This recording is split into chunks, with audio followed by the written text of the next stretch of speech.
You had Gavin Newsom, governor of California. He's on his book tour right now. Like I said, it was in Nashville. Made the swing throughout the South over the last few days, went to Atlanta. In Atlanta, speaking to a very diverse crowd, as you'd expect in Atlanta, one of the most diverse places in the country. If you've ever spent any time there or lived there, as I did in my hometown, he spoke to this crowd and tried to relate as only Gavin Newsom can relate. And how did he decide he was going to relate to Southerners? How did he decide he was going to relate to people of color that were there? Again, Atlanta being as diverse as it is. How am I, you can imagine him on his bus or on his plane going, how am I going to talk? How am I going to relate to this crowd? I got to connect with the American Southerner. I got to connect with the Southern African-American crowd. What am I going to do? I'm not trying to impress you. I'm just trying to impress upon you. I'm like you. I'm no better than you. I'm a 960 SAT guy. And I'm not trying to offend anyone, trying to act all there if you got 940.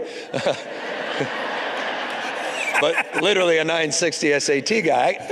I cannot, you've never seen me read a speech because I cannot read a speech.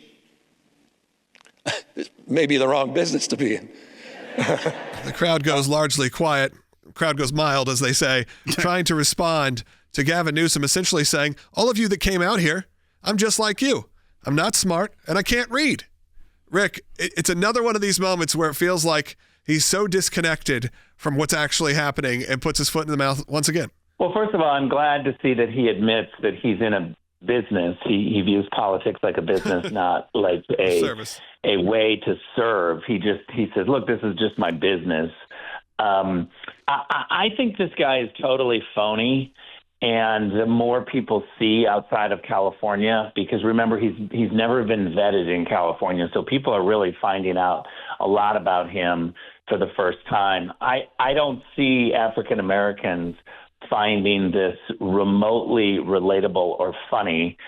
Nicki Minaj pointed out that Gavin Newsom began to slow down the way he was talking in front of the crowd. And not only was he offending people to say, we're all stupid and I'm just as stupid as you, but he literally slowed down the rhetoric like he was talking to people who were stupid. And so this is not somebody who is authentic. This is an elitist attitude. And it's very typical of Gavin. It's not going to work in swing states, and it's certainly not going to work with African Americans.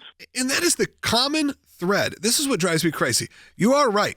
His speech changed. And look, I could probably go back to many different presidential candidates who have run where that happens, where they go in front of an audience in the South, an audience that is primarily people of color, and decide to adjust the way they speak to try to relate or to talk down to. And to them, it's this other version of this. It's the same with the voter ID stuff when you start going, well, it's hard for them to get down to the DMV. And then you start asking who's them. And then it becomes this really vile situation where it is elitism. It is acting better. You are telling me that your crowd that came out to see you, by the way, number one, nothing wrong with your SAT scores. I understand family suffers from dyslexia. I understand that's a real thing. There are ways to talk about that and that actually be something you can relate to.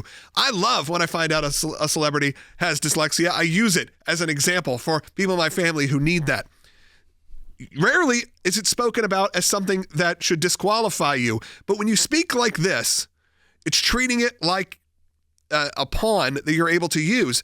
But I hate it. I really do. I really hate the way that this is discussed, because what you're saying is all these people who came out, bought my book, and are sitting in this room, spent 50 to 60 bucks on my book, unsigned, by the way, probably, just like the ones here, 50 to 60 bucks unsigned. They came out to see what is likely to be a 2028 presidential candidate. They are that informed that they are following along that closely, but you are saying, I'm just like you. I'm dumb. Well, and Rick, you say all the time that you hope he is the nominee and you hope he does keep talking, because these are the types of things that he will say. And once again, the elitism that you see from him, the pandering to the crowd, but also the just completely diminishing his base that would be there. And even the mayor of Atlanta that he is talking with, who went to Georgia Tech, a very difficult school to get into for undergrad, I certainly would not have gotten and it. has an advanced degree as well. Like the mindset of someone sitting there thinking this is the American South, therefore they're going to understand if I say I'm dumb. And also, does he not realize a lot of his former constituents now live in these cities because they wanted to get away from him? Look, one of the things that you've got to remember about Gavin Newsom is that it's all manufactured. It's all phony. This is a new line of, elitism. He's trying to be relatable because he's running for president, but he just makes stuff up all of the time. He is a proud liar, and he doesn't have the gene where he's embarrassed when it's pointed out that he's a total phony. So I really do hope he's the nominee, because he will implode with different groups the more they get to know him, and especially in swing states. All right, Rick, well, thank you so much for joining us today. I always appreciate hearing from you, even when you're on the road, just to figure out what's going on in the world and how we can all relate to it, especially when it involves people like Gavin Newsom, who seems to be a common topic here on this show. The more and more we get closer, I feel like, to 2028, which isn't all that far away. Of course, he is going to be in the news, but thanks for joining us. I did want you, by the way, if you're watching right now and you want to know how to get involved, we had an update out of Massachusetts in our pro-life case, fighting for those pro-life pregnancy resource centers. Unfortunately, the case from in this level was thrown out because Massachusetts decided, we're not really going after them. But that is not the end. We're going to appeal it. We're going to take it as far as we have to go, because these pro-life pregnancy resource centers, they're under attack right now, and they're under attack by their own states. They're trying to put them out of business. And this is not a hyperbolic rhetoric. We are seeing it. We saw it in real time when I was there in Boston. And again, when I say Massachusetts, I'm talking about the state, I'm not the Commonwealth, people, the political wing, people that are in office. I'm not talking about the people there. I know what the people want. And a lot of them are great pro-life people. I want you to sign that petition. Get involved right now. We got to protect them all over the country. We know it's coming to New York as well. Go to aclj.org/sign.